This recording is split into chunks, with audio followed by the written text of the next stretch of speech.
edition of the Full Throttle Sim Racing Series Monday night Mach1 Performance Cup Series.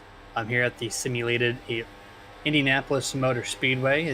We are on the oval side of things and not the road course, which that's the trend recently. So back to the old school way, and that's how most of these guys here prefer it. Try to keep that road course schedule down a little bit, and there would be 3 this season if this track was road course. So I'm glad to see this 2.5 mile oval simulated surface back in action this evening. Weather's looking pretty hot on the track, 102 degrees on the surface with only 73 degrees in the air. I expect that track temp to drop as the laps tick away down here tonight. As with iRacing's newer update, we've seen some high track temps, and they kind of come down before the race is over. So expecting nothing different here. Mostly cloudy, 4-mile-an-hour winds coming out of the south at the moment. This should be a fun race for sure setting up tonight. Of course, as always, my name on the left-hand side of your screen is going to be Jay Stan, and we're no longer separated. We're shoulder to shoulder this time. Mr. Pashibinek, how's it going? Hey, it's good to be back up here in the Cup race and back up in the booth with you for Cup races. I'm also glad we're kicking, like you mentioned, kicking it back old school 1994 style with this oval speedway instead of the road course. It's nice to see the road course, but I like going back to the original style here of the oval racing. So can't wait to see what happens tonight, Jeremy. Yeah, as a driver, like every time I see it on the schedule, I'm like, like it's an okay track. But when you race it, when you're actually racing, I enjoy the hell out of it. A lot more fun than what it just proposes. It's a big track, right? So it's long straightaways, and if you're just by yourself, if you like getting an early wreck, you're just along for a long race. But outside of that, it's kind of like Pocono turn 2 in a way, where you kind of have to hit the corner, especially in turn 1 and 3. You have to hit it right away. There's no regrouping it because speed is key, Kenny. Especially off turn 2 and 4. If you don't hit your exit just right, you have to carry the entire straightaway with what could have been as far as speed goes. Yeah, and we've seen it in the past. I mean, in real life, in sim racing, just getting there a little too hot. We saw it with Truex and Kyle Busch a couple years ago, where they just got in a little too hot side by side. Next thing you know, they're both in the wall just off of one. So it'll be interesting to see when these guys go in here side by side. And like you mentioned, you got to hit it just right. We saw him practice a little bit. It was the 19 Richie Coy hit. We'll misjudge there on the 7 of Wayne and touched him a little bit. So it's just little things like that. But like I said, you got to be perfect when you hit it. And so far, who's been perfect on this practice session, Jeremy, is Chuck Sweeting, who's coming in the points leader, 2 points over Richie Coy, and so far he's the first one in the 51s. So, yeah, and he's the only other driver to score a pole this season. Nicholas Moreau, once again, not at the charts just yet. He came in very, very late last Monday. He's running his actual real street car and barely made the race. So we'll see if he can kind of pop in last minute. We still have 2 minutes till qualifying even begin. So will someone now finally knock off Chuck Sweeting, who's got 1 pole in the past 8 races to start off the season? So we got 5 races left, including tonight. Chuck running bad fast. He's got some competition with that number 4 Chad Lang. We haven't seen him up there too much in the practice charts like that, but he's showing some pretty good speed out there tonight, Ken. Yeah, that 4 Tide car was rolling there in practice, and he put on a blistering lap. He almost got up there with Chuck Sweeting. He's just barely off of him, and Richie as well put down a fast lap. We see him right here in that M&M's Ford right there going into turn 3, but he's another one to look out. And Brandon Elder, 4th fastest right now as well, and he's been putting on some nice qualifying laps, or practice laps. Yeah, I mean, basically at this point, they are running qualifying laps out there, trying to get their cars fine-tuned to get the best starting spot here in Indianapolis. This track is kind of tough to pass at. We talked about it just briefly there. Side by side, you really can lose a lot of speed on the guy that's in front of you that you're trying to pass, so you got to make your passes quick. And if you can get your car dialed in to start, in the first or second row, I think that's going to be a key to an early start here to try to see what your car is worth early on tonight. Absolutely, that's one of the key things that you want to look out for. And this is 80 laps tonight, so it's the 200 miles, so we got some time, and patience is key. But we know how it is here at Full Throttle Sim Racing. These guys might have a caution, but we definitely know there's going to be a green flag run in there, so I'd be careful for that and seeing how that's going to play out. But hopefully we had some practice on pit road entrance and stuff like that, because coming off of 4, you're going to be carrying some speed, so you want to make sure, even though the pit road's a little bit further down, the front stretch there, you still want to make sure you get slowed up enough. And it doesn't look like Nicholas made it in the start of qualifying, but we'll see. We got 5 minutes, so. Yeah, if you're like me, you definitely need to practice your pit road entrances because if you partake in the ARCA series with us here on Thursdays, I'm not good at it. Keep getting myself black flagged. So hopefully these guys don't do that. But qualifying is underway. That is time for the Martin Sports pre-race show to be concluded tonight, and off to start thanking some people that allow us to do this every week at the Full Throttle Sim Racing League, including the league themselves, FTSR.net. If you want to get registered, 5 weeks left in this season, whether it be the Trucks, Cup, ARCA, or you got the Saturday Night Fun show there, to change some things up. I know we have 1987s on board coming, the conclusion of 2022B as far as the Thursday series. So they're replacing ARCA for the 87s. So if you're interested in getting in that alone, which I know a lot of people would be, please head over to FTSR.net and get yourself registered today. Mach1 Performance. Every Monday, you're going to find their logo on the Cup Series. That's a fabrication shop produced by Johnny Coy Jr., championships across the board with the SCCA, NASA, and more. Also covers you on dirt and pavement oval racing. So if your car's in the shop and you need some fabrication work done, head over to facebook.com/Mach1 Performance. Thank you to Sim Racing Points, the Wednesday series truck sponsor.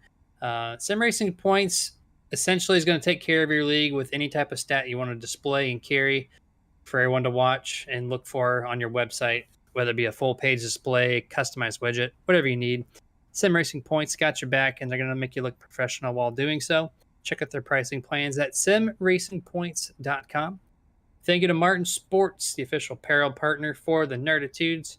They got the sim gloves of all sim racing, but they don't stop there with their customized t-shirts, hoodies, hats, anything from your upper half of your body. They got you covered, and you're going to look good and feel great. You're going to find all the apparel lineup at martinsports906.com and use promo code NERDTV for 25% off. Thank you to iRacing iFlag over at iRacingIFlag.com, flag partner for the Nerditudes. And if you want to make your sim rig complete with an LED system that gives you all the iRacing notifications on your desk, this is your shop to go. iRacingIFlag.com. Super Nerd at checkout again. This time it's going to save you 15% off. Thank you to the Butt Kicker. Continued partnership with them, especially the Gamer 2 unit is the standard in sim racing immersion. Gives you all the bumps and feels from the track and all the sounds, essentially, all right into your sim rig, no matter what you're racing on, whether it be a complete rig or just something like your standard computer chair. These guys got your back. So head over to thebuttkicker.com and you're going to use Nerd TV at checkout for 20% off. Thank you to Moonlight Speed. You're going to find them at moonlightspeed.com. Anything asphalt oval related, from the Advanced Legends all the way up to these cars you're going to watch tonight, the next gens. If you want some wins, this is the place to go. Professional setups with a good price point. So head over to moonlightspeed.com. And then houseofspeed.us. Thank you for covering the dirt side here for the Nerditudes. Professional setups across the board for anything dirt related on the oval side. So whether that be the big block modifieds or the late models or whatever you're racing that's not road course racing, these guys have your back on the dirt side. So head over to houseofspeed.us. And then lastly, thank you to Nerd Focus, the think drink. This helps the nerds get the job done no matter what night we're doing this for you guys. Nerdfocus.com, and you're going to use Super Nerd at checkout. It's going to get you 10% off their 2 amazing flavors. All right, so we got about 30 seconds or so left in this qualifying, or close to a minute rather. These guys still continue to wind down their times. I know we can't display the times yet, but right now we have a little bit of an upset as far as the practice times are concerned. Chuck Sweden's kind of, Richie Coira is kind of holding the point at the moment, Ken. Yeah, he ran pretty fast up. I mean, he's pretty consistent with his practice, maybe just a touch faster. But yeah, Chuck fell off a little bit. Chris moved up. Chad moved out a little bit. So we'll kind of see where these things settled in. Looks like we've got 11 cars to take time right now. Like you said, about 20 more seconds and still no Moreau. Yeah, no Moreau. I don't think he's going to make it tonight. We saw last week he struggled a lot without any practice. coming out of a real car, trying to hop in here real quick. It just wasn't it. If you want to compete with these guys, sometimes they surprise me with the last minute. I did 10 laps of practice here and there, but typically they have some work done to it. But you got to stay on your point with these guys here at Full Throttle Sim Racing, or else you will suffer. And I'm kind of surprised too. Only 11 guys have taken time, Ken, like you said. So that's half the field is only taking time. We've seen some people do it from the back before. Chuck Sweeting has been making some qualifying laps recently, so which he's going to be starting P2. Let's go ahead and run down that starting order for us tonight. Richie Coy, P1. Chuck Sweeting comes in second place. Third place, you're going to find the 44, Chris Beck. To his outside in fourth place, Brody Hanna. Fifth place, Chad Lang. Sixth, Joshua Johnson. Seventh, Kyle Milliken. Eighth place, Lane Allen. Ninth, Josh Mayu. And 10th place, Gil Gott. Rolling off in 11th is Tony Sawari. 12th, James Wallace. 13th is Wayne Grossi. 14th, Ryan Hedrick. 15th, Brian Dubois. 16th is Stephen Wu Allen. 17th is going to be Brandon Elder. 18th, Brian Bliss. And rolling off in 19th is Steve Loomis. And let's see if that number 67, who's starting in 12th place, he won last week there at Pocono, for guys who did not watch or did not remember.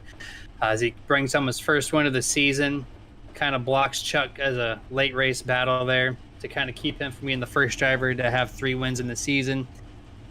So I think my sleeper pick here, rolling off some momentum, is that number 67, James Wallace. You know what else is nice to see? 2 spots ahead of him, directly in front of him, is that 85 right there. Just went by on the screen. Gil Gawk, first race back since knee surgery, so it's nice to see him back on the track. See how he does tonight with 80 laps around here. But yeah, that's not a bad pick. He got that win last week. I think mine, I'm going to keep an eye on. I mean, I'm not sure if much of a sleeper, but I'm going to see how Chad Lang does, Jeremy. He's had good in practice, still good in qualifying, so we'll see where this race trim is for him. That's an excellent pick. Starting in 5th place, was 2nd place in the practice chart, so we know that car's got some speed here in Indianapolis. So I think as well that's going to be a great pick. Also, I want to go back to the Gil Gawk. It's impressive. Even though we're playing a game, it's still with pedals and a steering wheel, and it's basically like you're driving the real car, and you're going to be doing it for an hour and a half here, upwards of 2 hours, depending on how this race goes. So, fresh off knee surgery just a few weeks ago, and he's able to do this for a good stint. So that's just awesome news overall to hear from the 85s camp. Yeah, definitely. I mean, draft's not really going to, it'll have some effect, but it's not like you're going to be like a, Speedway, super Speedway, like Daytona or Talladega drafting. But if it comes to the situation, Chuck's got a teammate now with him back on the track after a couple of weeks. So you never know where that might come in handy. But yep, nice to see Gil back on the track. And I'm just ready to get this race going, Jeremy. It's exciting to see. And it looks like we lost Chuck there. He was blinking out a little bit. Hopefully he comes back. There he is. He's kind of bouncing around. Last week we saw the 23 of Brody Hanna have this issue, at least on Wednesday, having some issues. So glad to see we're not having the 23 of blinking issues, but the 75, though, all over the map. You see the camera cutting in and out. That's pretty bad. I'm sure the iRacing stewards are well aware, and I'm sure the league admins are as well. I want to turn attention to 19 as well. Kenny, do you think that 19's predicting where a Kyle Busch manufacturer would be there in the Ford camp? He could be. It's not ruled out. Wouldn't be a bad pick either. I think we got the sponsor in the back of this field here too, so. Yeah, you're probably right there, and I know M&M's is leaving, but that's the only thing that's holding up that Kyle Busch contract from finalizing is all about the top dollar. So we'll have to see what happens there. Maybe he does find himself in a Ford with SHR. That's the hot rumor right now, but pace car is down, waiting for the green flag, which we know the start-finish line's toward the back half of the straightaway. We have to wait a little longer, but the green flag finally comes out. 19-75 with an awesome start there, about 2 car lengths over the 44 and 23 as they head off into turn number 1. Yeah, it's a great start for both of them. Dead even going into the turn. Richie Coy is going to get the drive off on the bottom there. He's going to take sole place of 1 as they're going into turn 2. So far, we made it through turn 1 and 2. No problems, it looks like. No one having issues into the wall or anything like that as they're coming off of 2. Still keeping it nice and steady. Look at that Strength there from that 44, Chris Beck. They're trying to pass the 75, but he's going to get some awesome draft help there by the 23 of Brody Hanna down the backstretch. Head off into turn number 3. The 23 backs down. Allowed the 75 to temporarily have that momentum, but the 44 with a pretty good drive off here is going to almost clear the 75 entering turn number 4. And as they come through the final corner to lead off lap number 1, the 44, Chris Beck, really loose, allows 75 to pass, but the 23 is going to stay behind the 44 for some drive.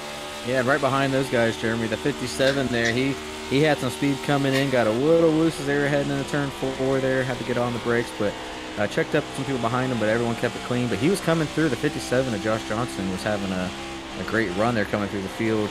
I know he started in 6, so he just moved up, but he had some momentum, but now he's got the 4 there of Chad Lane on his inside, so he might be going down one spot, but that's why you see that gap right there between them and Brody. It's good to see the 44 putting on some pressure here with these top dogs and go back to 5th place. You see it on your screen now. Looks like Lane Allen makes a last-minute pass there over Chad Lang in the 4.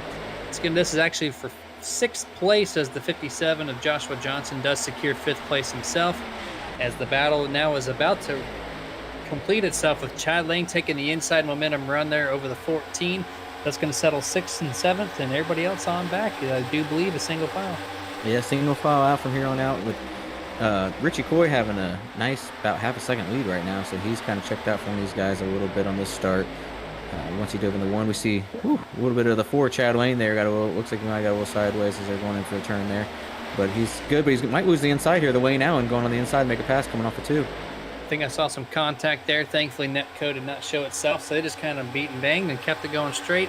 It's going to allow for some good racing here down the backstretch between the 4 and the 14. 14's got a little bit of that side draft. Allows that 10 and 85. We haven't seen the 10 in quite some time, and then 85, of course, coming off his knee surgery. Even able to keep a pretty strong-looking 85 right now. He's battling inside the top 10. Yeah, 10's got the Everham numbers on the side, running a Dodge, so it's kind of giving some old-school feel. And we know some of that was good in a Dodge around this place. Old Casey Kane there, so maybe he'll have a little bit of run like him. We see the 57 go on the inside here to make a pass, trying to go into turn 1. Going to duck it to the inside. Going to see if he can pull it off here on Brody Hanna. I don't think he's going to. He's going to tuck right behind him, but he's all over the back bumper of Brody Hanna right now. Yeah, 57's definitely showing some early run speed here, only on lap 4 of scheduled 80 this evening. And Mr. Joshua Johnson's trying to show everyone, hey, you guys got to compete with me this week as well. Which this is one of those tracks, Ken, kind of like with Pocono. You might see an off driver here, kind of show them face, at least show a little extra speed. It's not like your standard cookie cutter. It's 490-degree corners, pretty flat overall. It's kind of suits some driving styles from some others. Maybe if you're more of a road course person, these corners kind of feel like more like a road course than anything compared to your 20-degree bank cookie cutter track. So might see someone that you're not expecting too much, like the 44 and like the 4 here. That team is running pretty stout right now, 5 laps into this thing. Yeah, Flying Tigers Motorsports right there with those 2 sitting in the top 6, both of them. And then also we got the same thing with Boomerang Motorsports, Jeremy. You mentioned last week the 67, James Wallace got the win. He's running 10th right now, started 12th. And then 57, Josh Johnson, nice qualifying run. He's running top 5, got a little battle here with the 4 of Chad Lang. And then those 2 teammates of those, Ryan and Brian, they didn't make their qualifying run, so they're kind of sitting in the back right now, but it's still early. Everyone's single filing out, but those 2 teams right now, Jeremy, they're doing pretty good as far as having 2 of their guys running up towards the top 10. Yeah, Chad Lane, if he can just pass Mr. Joshua Johnson, they'll put both Flying Tiger machines inside the top 5. Right now, the 44, Chris Beck, is looking really strong right now. It actually did get around him, so I think... yeah, both in top 5 now. Yeah, the number 4 has got some serious speeds. He caught the back bumper for his teammate, Chris Beck, really quick there. So, respectively, we're running 4th and 5th right now. And,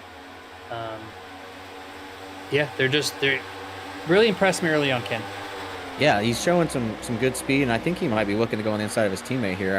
I wouldn't be surprised maybe have a little communication, because you can see how much he pulled on the 57 and just caught right to the back of the 44, and he's definitely there. I mean, he's looking on the inside right now as we're speaking, and he's going to try to make that pass. And I'll see if he can get the momentum here and maybe have a little communication, teamwork here. Let him on by. Ooh, little 44 might have got into the wall a little bit there, trying to push it together on the outside, but that will put the 4, Chad Lang, into the 4th spot, so he is making his way up through this field, Jeremy. Yeah, Picking him off here.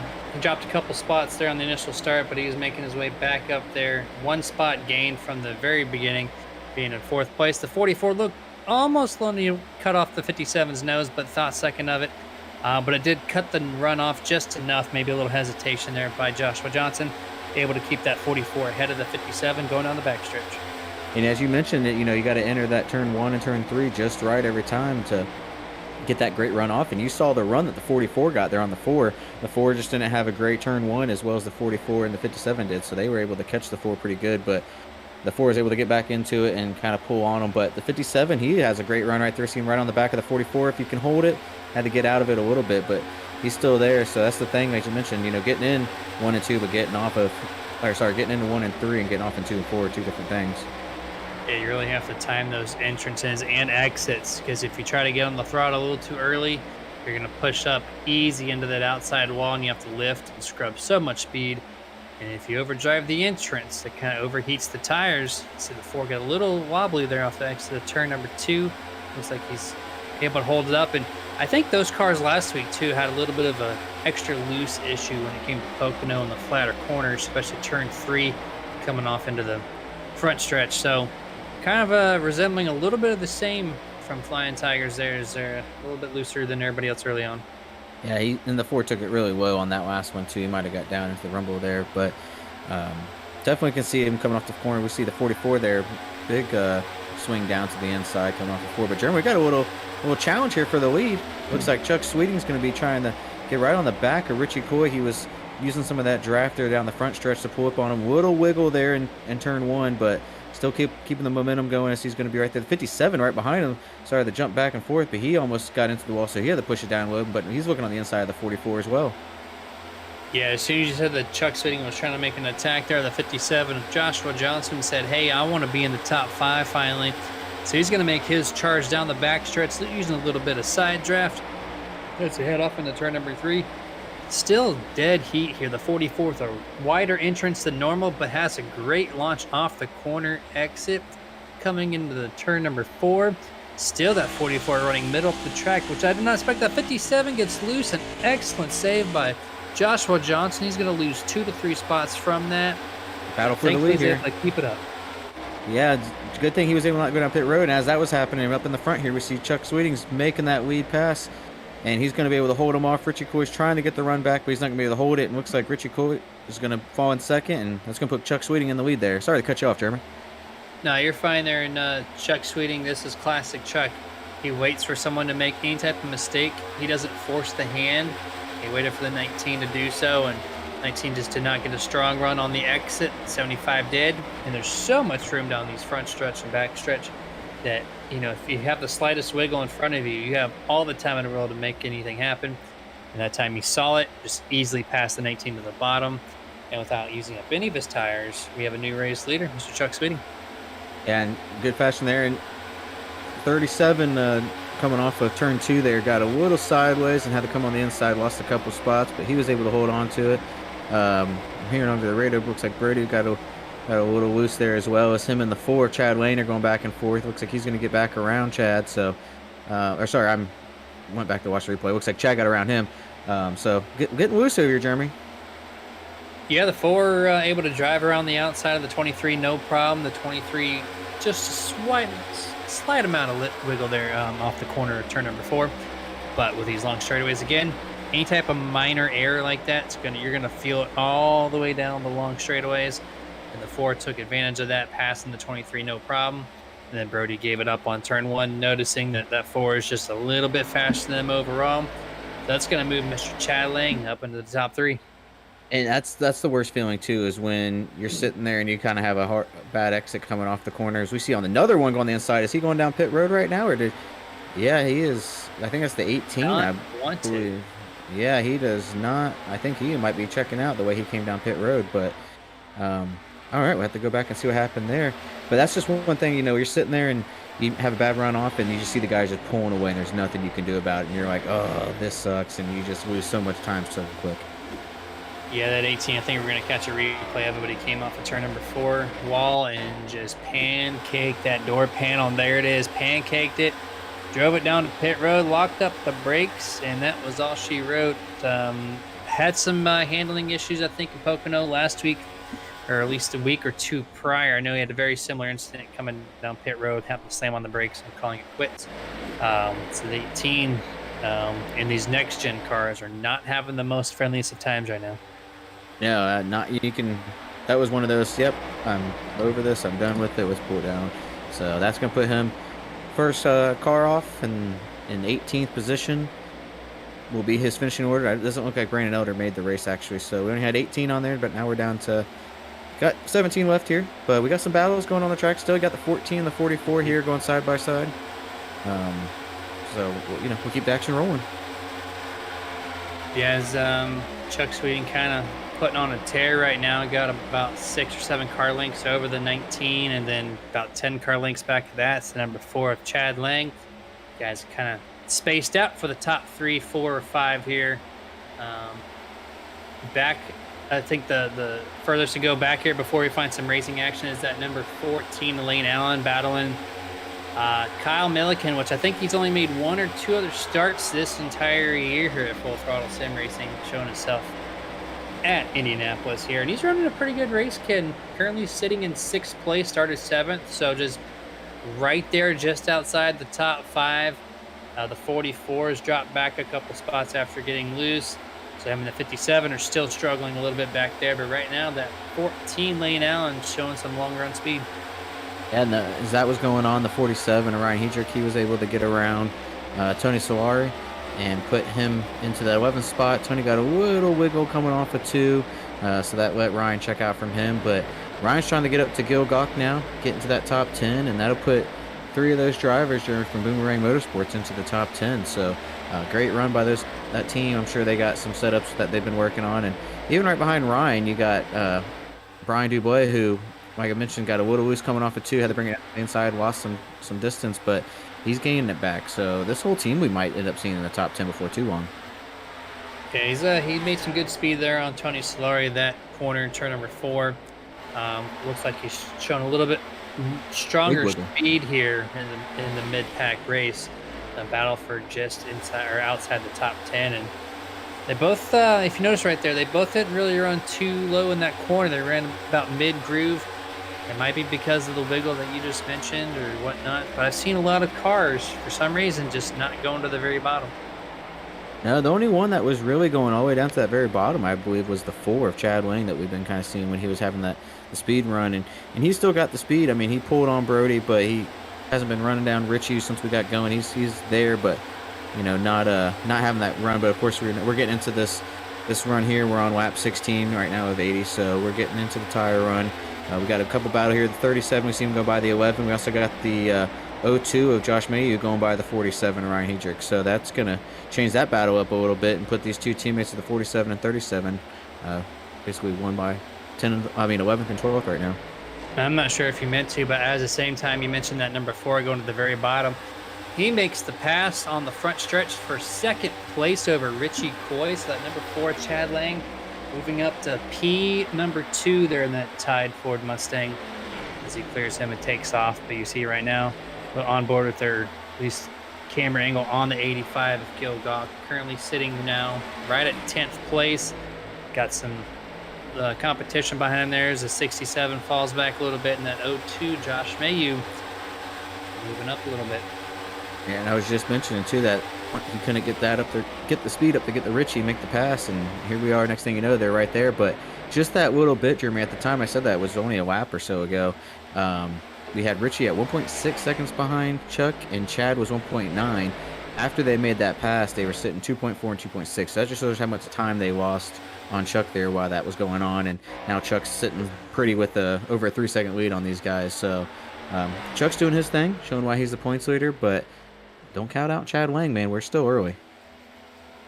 I think Chad, if he nails a good pit stop and it stays green the whole way, we might see a little bit of an upset happening. We know the 75 has really good long run speed, more so than anybody else in this field, at least in the back half of 2022B. The number 4, Chad Lang, wants to say otherwise, as him and that 44 of Chris Beck have been working on some awesome setups I would say in the past month and a half, they've been really getting their next gens dialed in. Maybe they're finally getting the feel for the car, getting some notebooks built up, and it's starting to work out for them clearly right now, as one is running second and one is running sixth. And speaking of Chris, running 6, he was up there in that top 5 with his teammate, but he still hasn't lost too much ground. So he's still running there, like you mentioned, in the 6th spot. Has Brody Hanna right behind him, with Josh Johnson right behind them. But those two are battling it out. So he's got some time and some space, but still a great run, sitting in the top 10. And as you mentioned, just kind of working on these cars week by week, making them a little bit better. And see a great little run here on the bottom as he got the 10 of Kyle Milliken looking on the inside of Richie Coy. Going to probably try and secure this pass goal in the 1. We saw it a couple times tonight. We'll see if he can get the speed there, and if he sends it down. And yeah, you see, looks like Richie kind of backed off a little bit, doesn't want to go in there side by side. And that's going to put the 10 car, Jeremy, in that 3rd place. Yeah, it moves somebody else, another face into the top 3. Kyle Milliken on the move here late in the run. He was running about 5th or 6th, and all of a sudden he's taken off and now finding himself currently in a podium position. As these guys are duking it out there for 3rd, looks like the 14 lane down has come down. I'm not sure if it's a scheduled green flag stop because we're only 19 laps in of scheduled 80. But the number 14 getting full tank of Sunoco fuel and 4 Goodyear tires. He is off, and first one to come down pit road. Will this start the trend, Ken, of green flag pit stops? It could be. I mean, right now we see Brody Hanna getting a little. Yep, he's coming down pit road. There was a hornet's nest there of 4 cars going side by side. The 14 spun a little bit coming off of pit road. I think that's what brought the caution out there. We got Brody Hanna on pit road. 14, Wayne. Where are we going, Wayne? Wayne's trying to get going back on the access road there. But there was a hornet's nest there going for 6th place. We had Josh Johnson, Josh Mayu, Brody Hanna, I believe Gil Gawk, all 4 of them, Jeremy, heading in the 3 and 4 side by side. And yep, as you see Wayne now in there spin as he's coming off of pit road, and it's gonna bring the caution out. But I think Brody Hanna might have lucked out there, Jeremy. I'm gonna have to agree. No one's gonna go a lap down just because this track is so massive, and but that 14, so he's got brand new tires, and you see Brody right there.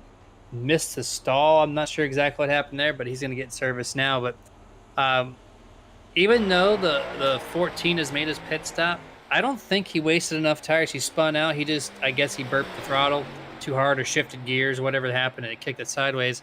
I don't think it's enough to warrant him to change his tires. So everyone's going to be pitting, coming up, and so this actually might bring that 14 all the way back to the front because everybody still has to pit.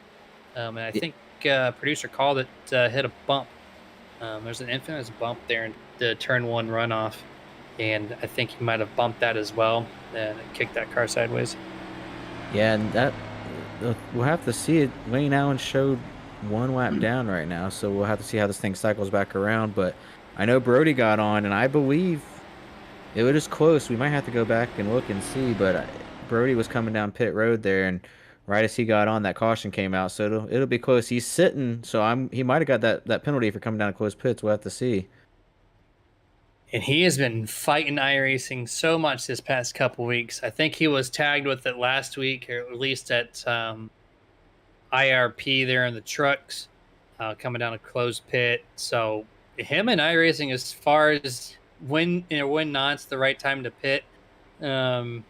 He's had some of the worst luck, at least for FTSR in 2022B. We see everybody coming down pit road right now. I guess maybe the 14 is just going to drive around and get the wave around because, yeah, they did score him 1 lap down. You are correct. So just missed pit road exit. The leaders did pass him up, I suppose, because I guess he was far enough back to where he felt that difference.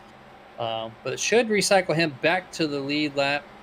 And Brody Hanna is currently scheduled, or at 1 lap down right now. So we'll see how that cycles through. Yeah, that's unfortunate for those guys. Wayne, hitting that bump coming off, and Brody just having that timing, and he's a little loose coming off of 4, and I'm not sure if he was coming down the pit stop and make a pit stop anyways and do the little short pit, or if he just got loose and was like, you know what, let me just come on down. But yeah, just bad timing for him. Hopefully it cycles him around and he'll at least be on the lead lap. But Brody, who's running near top 5, maybe just outside in the 6th or 7th a couple times, that's going to be a tough hit for him because that'll put him back into 16th, 17th range. Yeah, it's going to be a lot of work to make up, but hopefully his car's set up a little bit longer for that long run. Looks like Fury Motorsports has not had the fastest long run cars as of the past few weeks, so maybe they'll make some adjustments to make that long run a little bit nicer for him. We see the 75 clearly has the car to beat there, and then number 4, he's going to have a good chance, Ken. He's going to be back up here through the field and with 4 fresh set of tires, so we'll have to see what he's got in store. Yeah, the 4 and the 10 right there. We saw the 10 had a great run there as of late in that run. Made his way all the way up into the 3rd place, and he was running down Chad Wang too before that caution came out, so he might have been able to get into 2nd place. So the 4 and the 10, I'm interested to see. The 44 has a great car on the early part of the run there, so it's going to get racy here. We know how Richie and Chuck kind of drag out the run and save their tires a little bit, so those two starting where they are as well. I think that's going to – is that going to put Chuck and Richie 1-2 right now? Is that where they're coming off as far as I see them on the track? Looks like it's very possible that number 4 actually is trying to figure out why he's so far back there. He missed his pit stall twice, so he dropped that number 4 did all the way back to 10th place. So basically has to do what he did all over again. But yeah, it is definitely the Chuck and Richie show once again. As these guys get stacked up and ready for the green flag this time by. Quick shout out to Martin Sports over at martinsports906.com. If you're looking for a set of sim racing gloves to really kind of just put you in the car, as best as it can, of course, with our other products on top of the Martin Sports gloves, it is the grippiest gloves. It's going to keep your hands sweat free and keep you focused on what's important, which is in front of the wheel. So head over to martinsports906.com, super nerd at checkout, 25% off.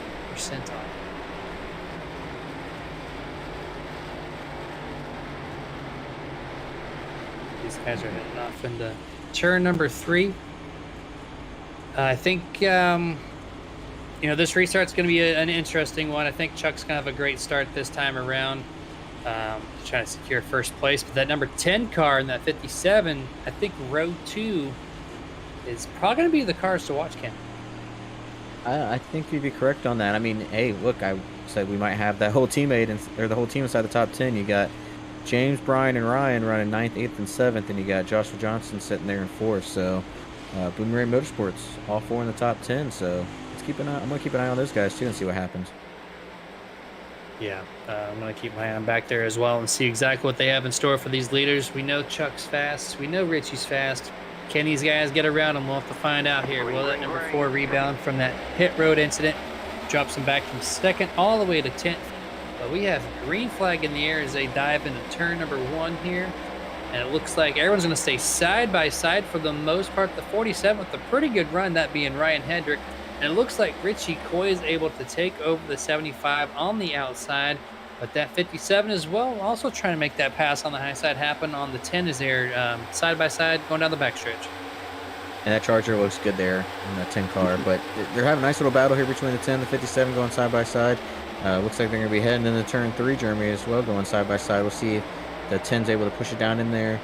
57 holding the outside. Nope, not going to make it happen. The 10's going to take that spot away. Going to move into that 3rd place. And actually, watch out on the 57. He's going to have another battle with the 0-2 on his inside here. He's going to have to check up a little bit. So, losing 2 spots there in 3 and 4. And one quick note, too, Jeremy. Lane Allen, Brody Hanna, 1 lap down. They did not get their lap gap. So, that is a tough break for those 2.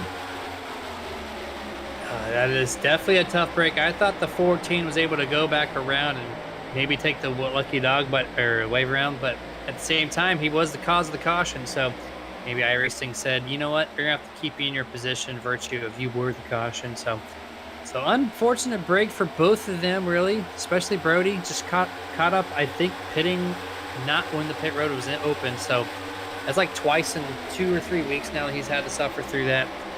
So I know he's probably not in the best of moods, but he's got a lot of time here. We're only on lap 25 of 80 at Indianapolis, so tons of time here to kind of have your team cool you off a little bit and get you regrouped, and hopefully you get another caution here and try to rebound and do what you can. I think that was the 44 that might have just got into the outside wall there in the back.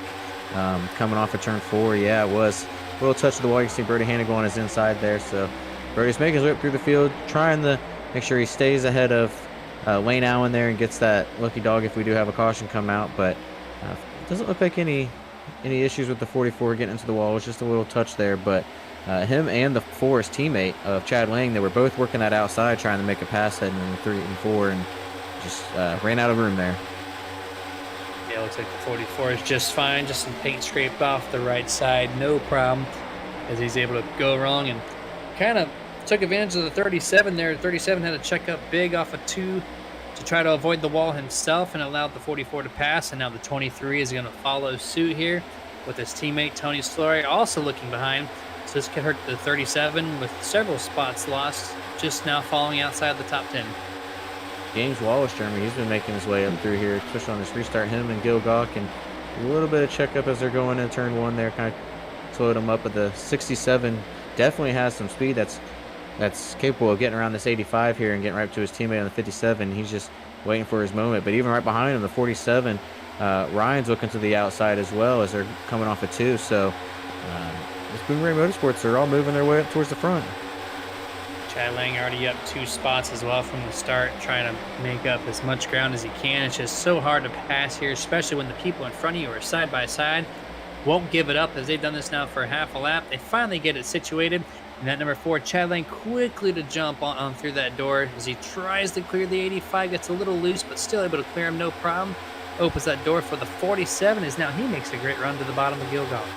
That's not what Gil Gawk wants to see. 3 cars go by him before we get a whole lap around here. It's just not what you want. But the 4 here, Chad Lane, looking on the inside of the 67. He was able, the 67 moved up a little bit. The 4 is going to take the inside here. I believe as they're going to be coming off of 2, he's going to get that spot. The 4 is making his way up through the field, Jeremy. He wants to get back up to the front. Ooh, a little loose there. 6th place temporarily, but a little crossover, if you will, going down the back stretch as the 67. James Wallace trying to take advantage, but that number 4, just look how much speed. He's able to regroup that speed off of what little side draft was available, dies it off into turn number 3, and still makes that pass. No problem. That 4 is showing some awesome speed as he's coming back through the field, and now his eyes are set on that 57, which is going to happen here real soon as he keeps up this momentum. He has no problems going on the outside to make a pass either. We saw right there at the 67, just powers that in there on the outside and gets the grip and holds it. And he's done that a couple of times, especially coming back through on this last restart. I mean, he's moved up 4 spots, about to be 5 here on the 57. He's all over the back bumper. So, yeah, here he goes on the inside, looking to make the pass. He's going to keep it real low there. No bobble on this one. He's going to come off and get that run and carry all the way down to 3 and 4. But great move there. He's got actually the 67 went with the 4, Jeremy. I thought little bump there. I thought he was going to go with his teammate, the 57. You would have thought as well, but he realized the 57 it does not have the speed, and that number 4 got a huge shove there by James Wallace down the backstretch, able to help assist him around the 57 and allows the 67 to pass the 57 there of Joshua Johnson real easily, coming off into 3 and into 4.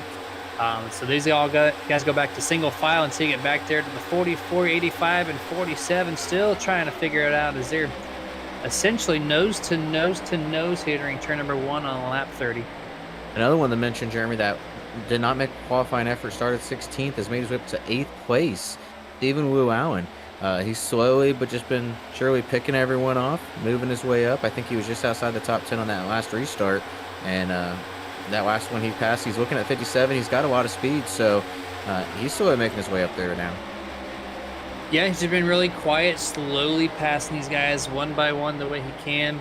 Up 8 spots from his qualifying sorted position there, being 16th. So he's quietly made his way inside the top 10. Haven't really mentioned him at all as he just hits the wall off of turn number 4. So, but the 7 was kind there to not pass him on the inside as he remains single file down the front stretch. And looking ahead to their leaders here, Jeremy, it looks like we kind of had a few laps by just like the first run, and Chuck is all over the back of Richie. He was basically pushing him down the front stretch. He could have went to the inside, but he lifted before they heading into 1. Let Richie take kind of that lead into the turn 1 and 2 there, and he's reeling them back in. But he's, like we mentioned before in the past with Chuck, he's just taking his time, not pushing the issue, and then he'll make the move when he needs to. But he's there. He's waiting for it. Yeah, Chuck Sweeting and Chad Lang, complete different ways of driving and passing people. We see the Ford just shoving his nose where he wants to because his car's fast. 75 also knows his car's fast, but he's doing it quite opposite. He's going to make the 19 make an error before he puts his nose down below to make that pass. You see right now going down almost nose to tail there entirely, but that number 10, Kyle Milliken, on his move here. Is he now just a couple car lengths off of second place? He's been staying with these guys too since the start of the second restart. And as you mentioned, Chad Wayne, actually was going on the inside. He made a pass right as you were saying that on the 0-2 Josh Mayu. He's going to take that 4th spot. Looks like the 75 is looking on the inside of the 19 here. He's going to be trying to make a pass. They're heading down the 3. Richie's not going to challenge him. Went ahead and whiffed it, but you better watch out though with that 10 right there. You see him gets back in the gas just in time, gets right on the back bumper of that 75 and keeps that 10 behind him. But the 10's looking there as well. Kyle Milliken, he's trying to take that spot. He wants to get up to that front point. Veteran move there by the 19 of Richie Coy to let the 75 by and to quickly dive back down into turn number 3 on the low side of the corner to prevent the 10 from making any type of extra gains here. But as we go down the front stretch and into turn number 1, we clearly see that 10 is in frame. 1 car length separates second and third place. And let's see if this 10 has anything for the 75 once he gets around the 19.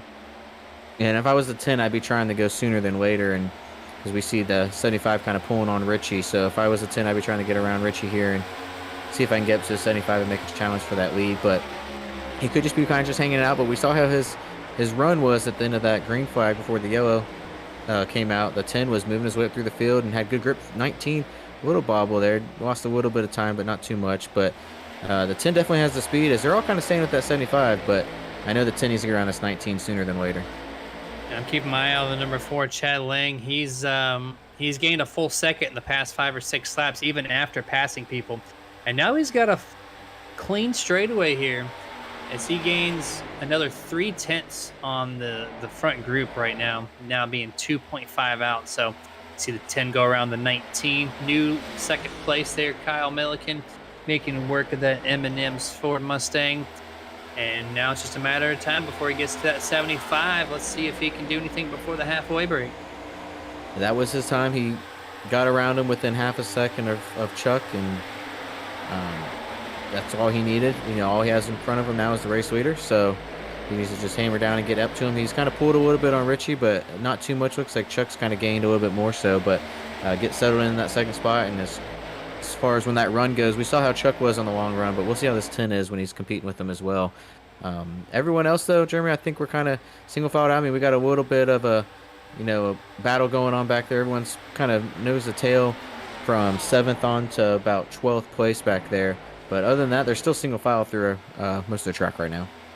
Yeah, pretty good battle here just around the top 10 area, the 44 and the 7. 44 trying to make some moves here. Then you see the 47 and 57 teammates trying to pass each other cleanly. Oh, the 44 slides up a little bit, allows the 57 to make a run. He makes an over-exaggerated dive to the bottom and actually scrubs some speed off the 47s to his bumper, but he's going to help his teammate Joshua Johnson get around this 44. Chris Beck as he enters turn number 3. The 44 cuts it a little close right there.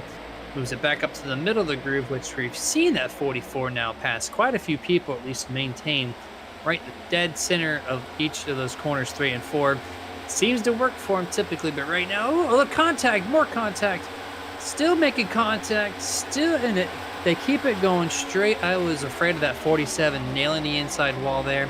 Thankfully, it did not happen, and only some fenders were damaged, and maybe a little bit of tempers upset. Yeah, that was a close call.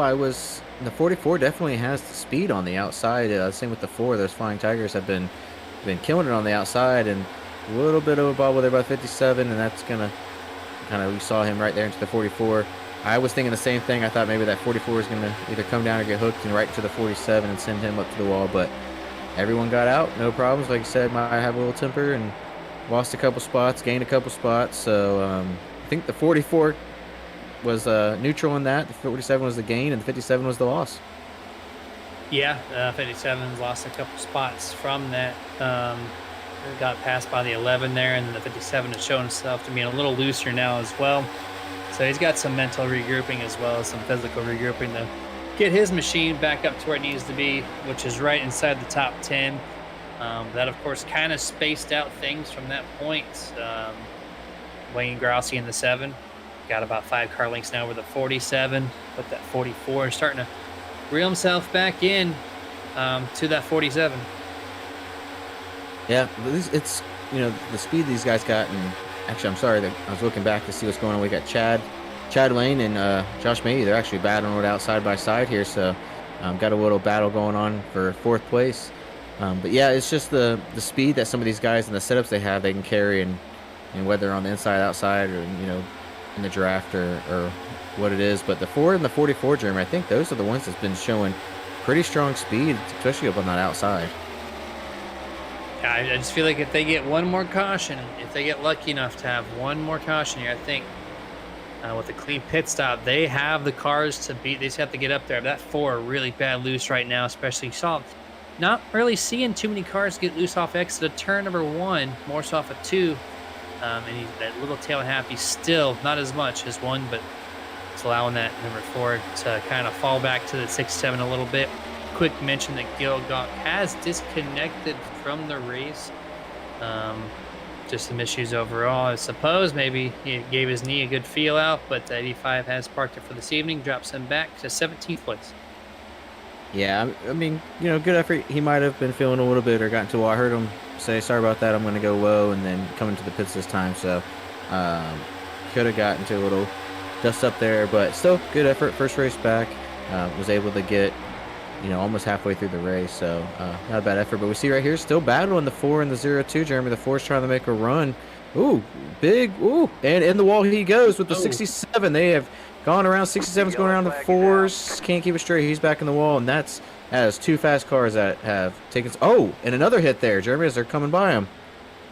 Caution is out for the 2nd time right at the halfway point here. The number 4, Chad Lang, just getting really loose there.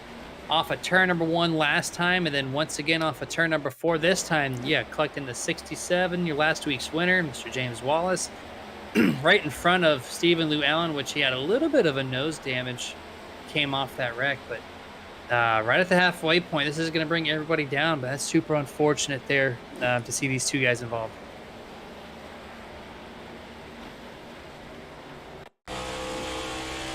Thankfully, I don't think anybody else was really hurting there. You see on board the 14, he actually did come through and made some late run contact. 14, you see that front shaking violently. That means that at least his right front is disconnected. That's a required 8-minute repair at minimum. So a lot of work there to that Mountain Dew Camaro to get back up and running.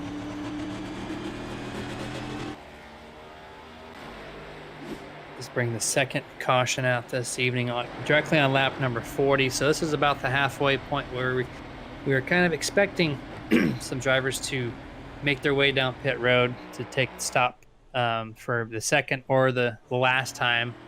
Depends on how much fuel they can hold in the tank and how much these tires can hold up here at Indianapolis. But this kind of decides the fate for them. They are down.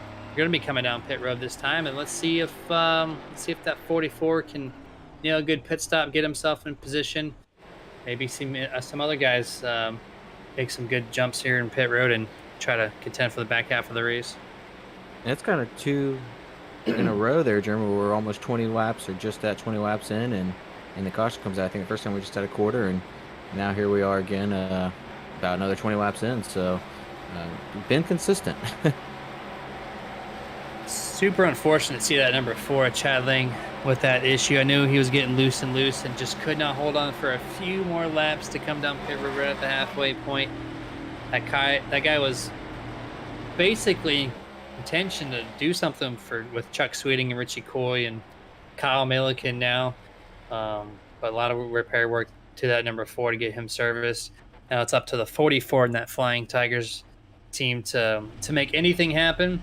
Also, I'm kind of curious, Ken, of that number 10, Kyle Milliken, speaking of which, as long as he has a clean stop here, he's going to have a pretty good chance here of maybe pulling off the upset. Yeah, the 4 was my pick for tonight, and disappointed to see him kind of get into the wall there. We're battling the 57, 67. But is what it is. Had a good run, but the 10, he is putting on a show, and that's going to be one that I want to keep an eye on him with Chuck.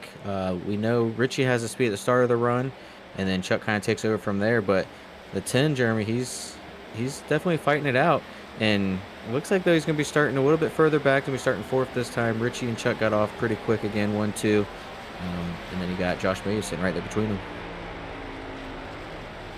Yeah, the 0-2 making some good gains here, taking advantage of the that last caution there. It looks like he's going to be starting in probably around 4th place, if I'm not mistaken. That's really awesome to see that, or even 3rd place rather. So,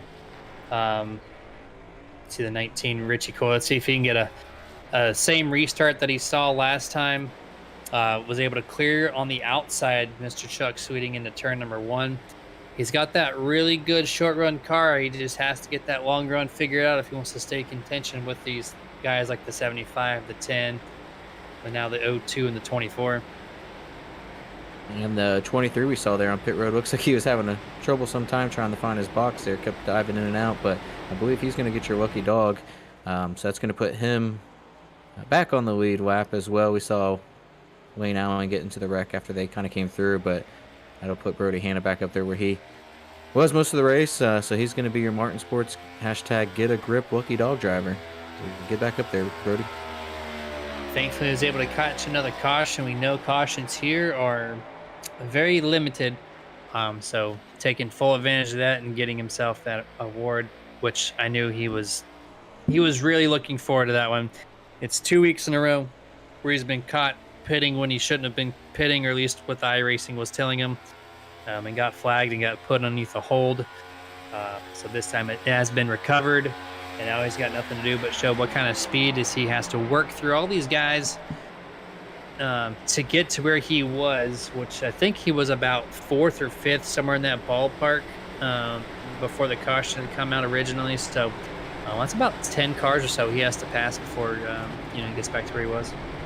Yeah, and if it keeps going the way it's going, I'm sure some of these drivers don't want to see it, but hey, maybe in 20 more laps we'll have another one of these things and group everyone up. But there's some cars that you can see out there, Jeremy, they're better on the long run, some are better on the short run, so there's others that's going to start thinking of strategy. We're halfway through, just over halfway through this race at this point, so as we're starting to get down to it, strategy going to be changing, and we'll at least have one more round of pit stops, I would imagine. I'd have to check and see, but we'll have to look. You might have mentioned it. I had my audio cut out there, so I missed a little bit of right after that caution came out.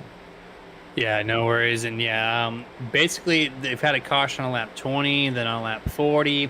So the way, like you said, I think these guys are very, very concerned or kind of curious if there's going to be a caution on lap 60, but we'll have to find out here as these guys go back to green flag right now. The 75 and the 19 with a pretty similar start here as they had last time 20 laps ago. Heading off into turn number 1, that 19 is going to have a good run. Once again, he's going to bring the 10 possibly. Kyle Milliken to the outside. Kyle decides to back off this time around the 19. Richie Coy does not get such a good entrance in the 2, but definitely gets a great launch, enough to clear the 75.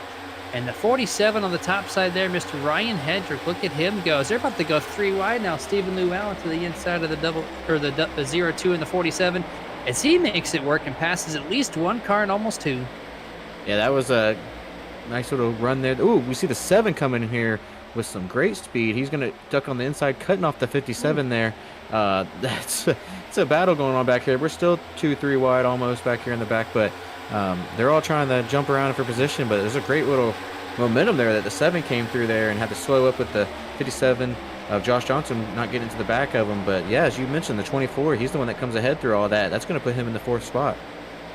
Yeah, 3 wide entering 3 and single file out exiting turn number 4.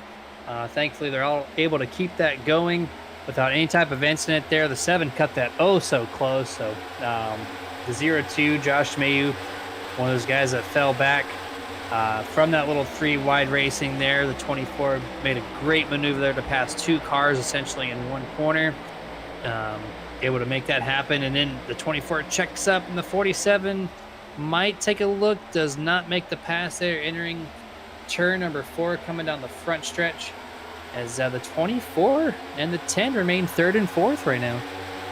Yeah, they're holding strong, but the 24, he's making his way up through the field.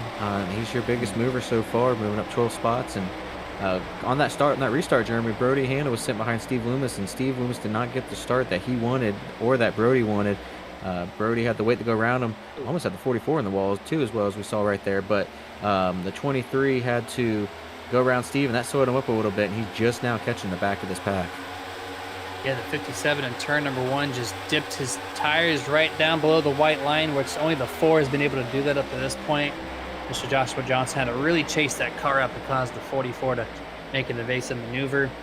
Just how the 44 kind of dipped down the way he did, but that's going to drop the 57 back several spots.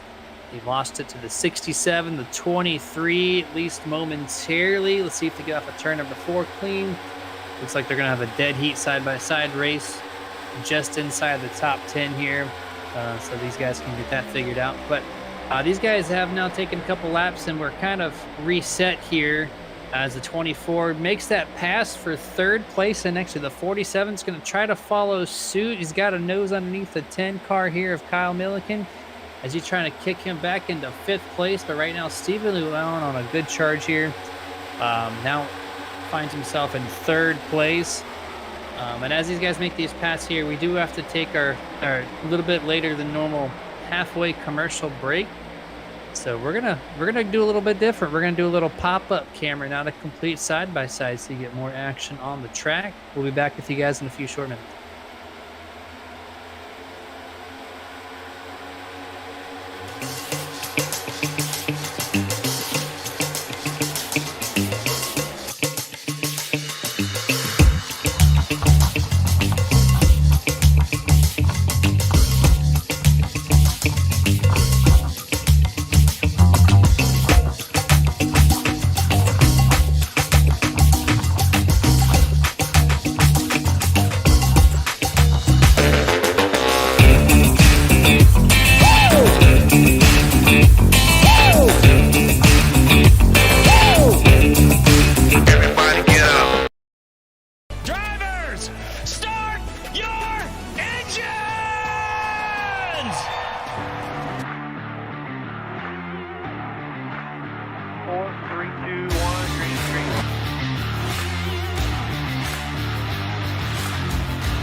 The vibration in this car is the worst vibration that I've ever had, and the shifter's broken again.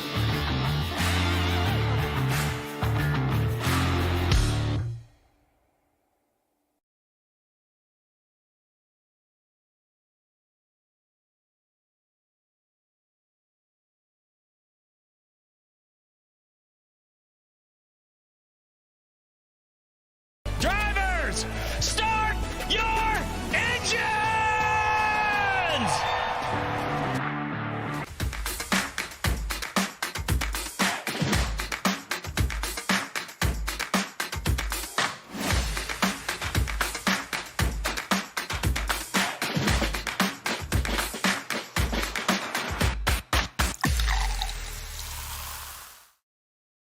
Are you ready to chase the moonlight?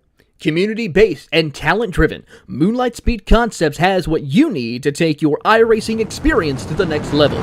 Founded by passionate owners that care about the community and housing some of the top setup builders and drivers on the platform, Moonlight Speed Concepts offers custom paints, driver coaching, and setups for dirt, asphalt short track racing, and eNASCAR competition. Partnered with top brands in both real world and simulation. Follow us on Facebook or visit moonlightspeed.com and find out why these businesses chase the moonlight and why you should too. Moonlight Speed Concept, where all we chase is moonlight.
Welcome back to full screen coverage for the Nerditude broadcast of the Full Throttle Sim Racing Mach1 Performance Cup Series, this time at the simulated Indianapolis Motor Speedway. Currently on lap number 52, and our eyes right now are currently set on that 19. Mr. Richie Coy is, up to this point, had a little bit better of a run here over the 75 of Chuck Sweeting, as we had that restart just under 10 laps to go. But we know this is the time where the 75 kind of brings it out a little bit, kind of gets the long run into gear and starts to make that charge to the front, as these two have really separated from third place Mr. Stephen Llewellyn, Kenny. Those two are going about, and right behind him we see right there the 47 and the 11. Tony Solari's making the take a pass here on the inside as they're heading in the 3, and the 44 is looking as well. But that's going to put Tony Solari, Jeremy, into that top 5 if he can complete this pass on the 47. Other than that, there's kind of everyone else is kind of single filed out, but the 44, we know he's got the speed as well. See if he can do something as they're heading into turn 1. Oh, we got to have a car coming down pit road as well. Yeah, this is the highest position we've seen. The number 11, Mr. Tony Solari, currently running in P6. And yeah, we have one guy down pit road here. Looks like Josh Mayu in that 02. Not sure if this is a scheduled stop for him. We're only right at 10 laps from going green flag. So is he shortcutting the pit road, or is he just having a little bit of an issue with his car? Not too sure. We'll have to keep up to date on that, see how that plays out for him. But kicking back there to Mr. Tony Solari in that number 11. Now inside the top 5. So he's making his charge now through some of this lap traffic, like the 14 here. And the 24 has really dropped back here as the 10 goes around him. Looks like the 11 is going to try to go around him here, at least in the next lap or so. The 24 really used up those tires, really dropping back. It's going to cycle some people through, like Kyle Milliken, who's now got the top 3. We saw how quick the 24 there of Stephen Llewellyn came up through the field, so definitely could be feeling that tire wear effect right now. And it's just crazy to see the distance that Chuck Sweeting and Richie Coy are putting on these guys that's battling for that 3rd, 4th, and 5th spot right now. They're sitting 4 seconds behind these guys, and it's probably growing as they're battling it out, and Chuck and Richie are just kind of riding ahead. But we see Chuck slowly peeking on the inside. He's going to take a look on the inside as they're heading in the 3. We've seen Richie kind of give him at the spot earlier and not giving it to him this time. He's going to battle back a little bit hard on this outside. We've got a little bobble there. You can see the hands on the wheel going back and forth as he was able to get it back under control, but that's going to put Chuck Sweeting, Jeremy, back into the lead point. Yeah, that 19, I saw him bobble off of turn number 2 as well, and I was like, yep, this is the 75's time to make that pass, and he just does it so cleanly. The other guy makes a mistake almost every single time, and then he just easily turns down to the inside and makes that pass happen like nothing. A little wobble from the 75, but then the 19 did the same thing, wobbled up high. The 75 to clear, no problem, and this is the time where Chuck Sweeting is going to just kind of pull the way a little bit more so, but to your point, they got a 4-second lead now over 3rd place Kyle Milliken. So to back your point up, that's pretty impressive how much ground they've, got over the 3rd and 4th place right now. Yeah, and they were just riding around, and Kyle gained a little bit on that last one, but we see that Chuck's kind of got that lead point. Chuck's going to start doing what he's been doing all race. We've kind of been seeing this trend since the start and the last 2 restarts where Richie takes the first 10 laps or so, and then Chuck just makes his way on by, and then see you later. So these two guys are kind of far from the field, and when the action's going to be back here with these guys we see here. The 47 on the inside of the 11 as they're heading into turn 1, so he's going to take that spot back away from Tony Solari. And the 44 is still sitting right behind these guys watching this battle unfold, hoping he can get by one or at least one of them, if not both of them. Yeah, big group of cars right here that we're watching as they head off into turn number 2 and onto the back stretch here. This is basically 4th through about 8th or 9th here. All just about 1 or 2 car lengths separating each other. You see some draft braking here, at least the 14 anyways. That's actually a lap down car, so he's just going to let them go by. But yeah, this is a really strong here by the 11 right now, just outside the top 5. I'm sure he's looking to kind of add another stat to the top 5 board here. It's been a few weeks for sure since we've seen him. And the 44 looks like he's coming down pit road to the surface of his crew as he barely makes it down the speed, gets a little bit of a tire lockup. Looks like he's clear there. And I think this might be the start of the pit stops. Yeah, we're going to see some guys coming down early, some dragging it out. And another one to see up there, Jeremy, the 67 of James Wallace. He's now sitting in 8th spot after going around with the 4 car of Chad Wang and then getting ran into by the 14 who's sitting there right behind him as well. So not too much damage from that wreck that they had, and still keeping the momentum going. But yeah, we see the 44 looks like he was fine as he got onto pit road, so he's going to start the trend, and we'll see if anyone follows in behind him. Okay, we'll have to see as we come up to lap 60 here in just a couple laps, which is basically halfway point from the last restart to the end of the race. So I think it'd be a great time for a lot of these guys to try to take some advantage on an early pit stop and see if they can't gain a spot or two. Right now, this time by, nobody elects to do so, as they're now on lap number 58 of scheduled 80. And Chad Wayne, he's 10 laps down and has the damage, but he's still making moves and making passes. He stuck it on the inside of Wayne heading into 3 and 4, and was able to take that spot from him. Even though it wasn't for position, it was just a spot on the track. But he's still making his way up through here, Jeremy, even with all that damage. I'm sure once he gets up towards if he gets up to the front of these guys, he probably won't mess around too much being so far down. But he's still giving a fight and having some fun out here. Yeah, it's just kind of, he didn't want to give it up, and now he's just kind of racing to have some fun for sure. Waiting for anyone to make some mistake, if someone does crash out, he still can make up a few spots, being only 10 laps down, so see how that goes. But right now, going back to Chuck Sweeting, got a really strong lead now over Richie Coy. 1.3 seconds separate first and second place, and then another 4.5 back is where you're going to find third place Kyle Milliken, who's got now half a second lead over Stephen Llewellyn in that white and purple machine just behind him there in your screen. And then everybody else is starting to come up a little bit as well. The 47, Ryan Hedrick, he's been teeter-tottering. He's had some fast laps and then drops back and then speeds back up. So, he's shown off some good speed. And that number 11, Tony Solari, is still hanging in there. The two teammates up behind him, the 67 just got around James Walsh, just got around the 57 of Joshua Johnson. They were battling it out for a couple of laps there, and I believe I just heard on the radio the 57 might be coming down for a pit stop right this time by. I would imagine his teammates, we see the 67, the 57, the 37. We got another one there. Is that Lou Allen, I believe? He's got his brakes locked up, trying not to come down too fast. So we got quite a few on pit road right now.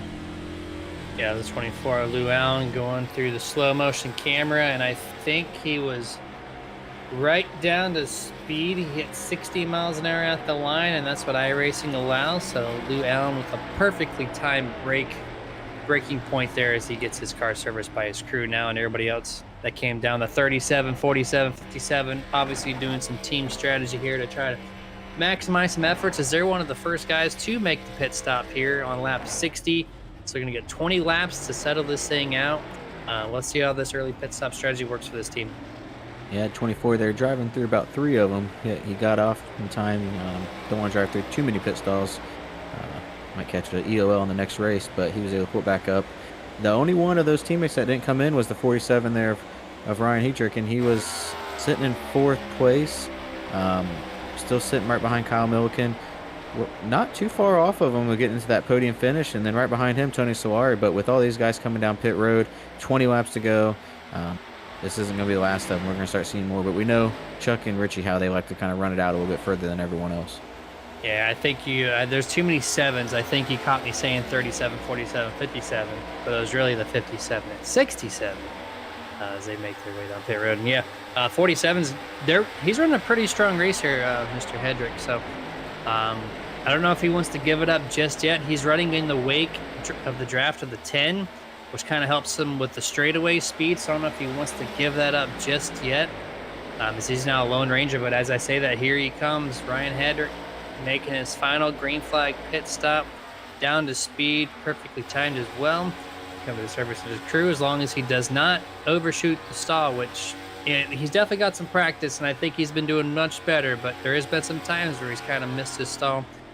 But don't want to broadcast jinx him of any way. I'm going to knock on some wood here next to me as he's coming down to his crew. But this is we got about a third of the field, Ken, that's now come down for their stops today. You must have been reading my mind, because I was thinking the same thing. He came down pit road, didn't speed, didn't miss it. We know he had some troubles in 22A season last time. I think it was like 2 or 3 races there, 2 in a row at one point.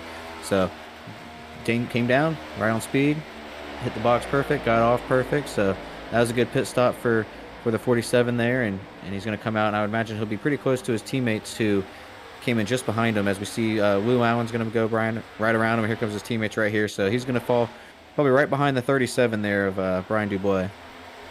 Make sure you hit the marks just right here on the pit road exit.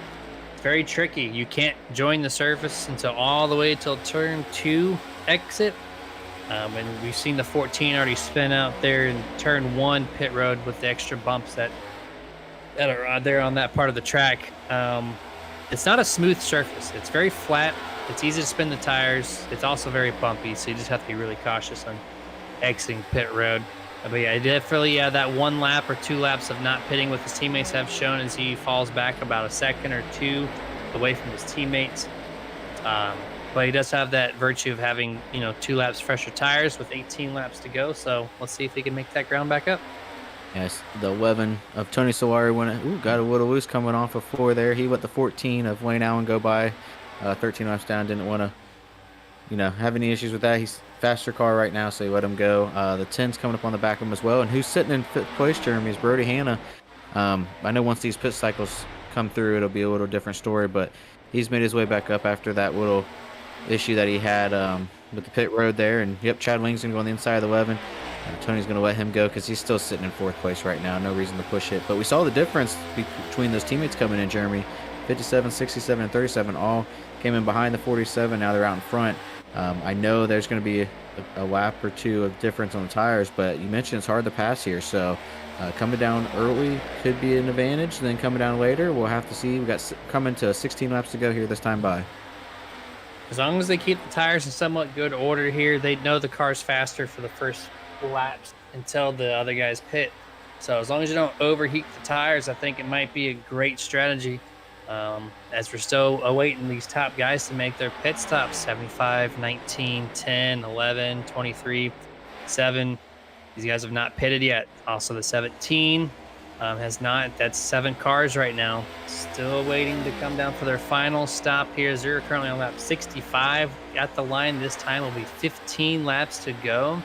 And at what point does having fresh tires not mean as much? I mean, for me, I would want them a little bit earlier to kind of maximize the fresh tire. But these guys definitely do it better than I do, though. So let's see what they got up their sleeves as the clock keeps winding down. Yeah, definitely a lot better at this. I was going to say, Richie's going to come down by himself, or if he sees Chuck coming, he'll come in with him. But we see Richie Coy coming down right now.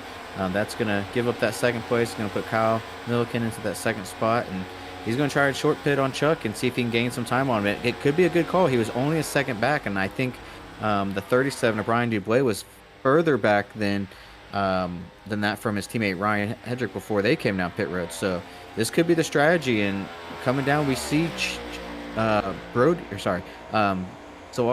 can't speak today. Richie Coy, one of those teammates, he has the great run on the start, 10, 15 laps in. He's really good at kind of maintaining pace here in the lead. So this could be a great call for Richie. Yeah, we've seen this time in and time out here in 2022B is where they play cat and mouse, who pits first. And I think 22B is where we saw a lot of the times whoever pits first out of these 2 gets the advantage and actually holds on for the victory. And this time around, it's going to be the 19 with the stop early, and the 75, the very next lap, comes down for the service of his crew. So we'll have to see here in the next half a lap or so who gets that complete advantage. I would imagine the 19 is going to be a little bit stronger here. But, his car is only good for about 10 laps, maybe 12. And with 16 or 14 laps to go now in this race, will this be the only advantage that the 19 needs? Does he just need the 14 laps? He doesn't need the complete long-run car of the 20-plus laps that we've seen so far tonight. So this might be the best call for the 19, and if he can stay ahead of Chuck here, there's only a 2-point spread, Ken, coming into this race between Chuck and Richie Coy. So with 4 races left after this event, you need anything. Yeah, and I don't know if he's gonna. We got Chuck coming off right now on the exit start, getting ready to come right back on the track, and Richie Coy with the 47 there of Ryan Hedrick right behind him. They're still going to be about the same distance apart. So great stop there by Chuck. he was able to maintain that lead. And Jeremy, I don't know. I know Richie has a fast car early in the run, but I don't know if he's going to be able to make up that ground and make the pass and hold it off all within 13 laps. So this could be what Chuck wanted. He's been dominating all race long, and this could just be the icing on the cake. Yeah, the 19's definitely a little quicker on the short run here, but I don't know if he's going to have what it takes to get around the Chuck at that distance, like you said, being 0.8 seconds. Almost an entire second separates those guys. Now the 75 has 1 lap fresher tires, which is only good for that guy who definitely has the long run speed. So I think as long as he doesn't make a mistake, which Chuck rarely does, I think he's going to be able to maintain this just fine as everybody else kind of cycles through. We saw the 7 down pit road just a moment ago. Still waiting on the number 10, Kyle Milliken, number 11, Tony Solari, 23, Brody Hanna, and Steve Loomis. 4 cars left, not the pit.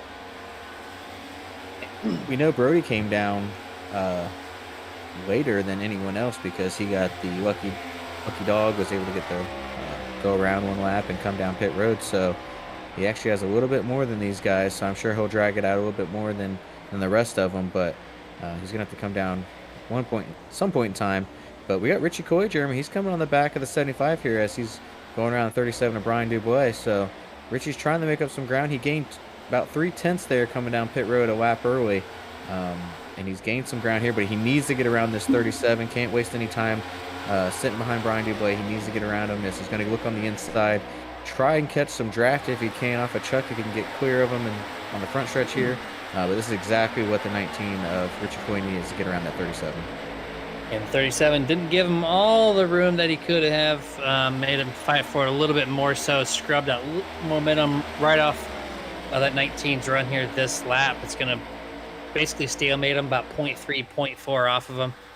Coming to the line this time here to get to lap 70. So 11 laps remaining here. And this is where Richie starts to fall off a little bit, coming up to that lap 10 mark. You know, they're about 5 or 6 laps on this set of tires, and trying to get around that 37 was a little bit of a struggle. So maybe he falls off a little earlier. Maybe he shows some, speed that we haven't found here. Right now kind of maintains down the backstretch the same distance he had on the front stretch, but right now we got some more traffic coming up with Lou Allen and Joshua Johnson. So will this play into the part of the 19 getting back to the 75's bumper? Yeah, I think right now the first car to make the pit stop is the 02. Josh Mayhew sitting in 6th place right now, 4 seconds ahead of Chuck as we see him back there in the back. So that's kind of right now, I think after this cycles through, if everyone that's in front of them in the top 5 come down for pit stops, that'll put Josh in the lead. So he's holding on, trying to keep that spot. But as you mentioned, the 75 has to go around a couple. Goes around the 24. Stephen Llewellyn, like he was just standing still, and the 57. Just shows you how much better those tires are on the long run. That's going to bring Richie Coy up to him as well. So can't get around him though as smooth as Chuck did. Chuck was able to get around those 2 guys no problem and set sail now. So that's exactly what Chuck needed. That was a great pass for him. Yeah, great pass overall. Let's see if Llewellyn gives any way to the 19. Looks like he's going to give him 2 car lengths to the bottom. Gets a little loose himself. The 19 does clear the 24.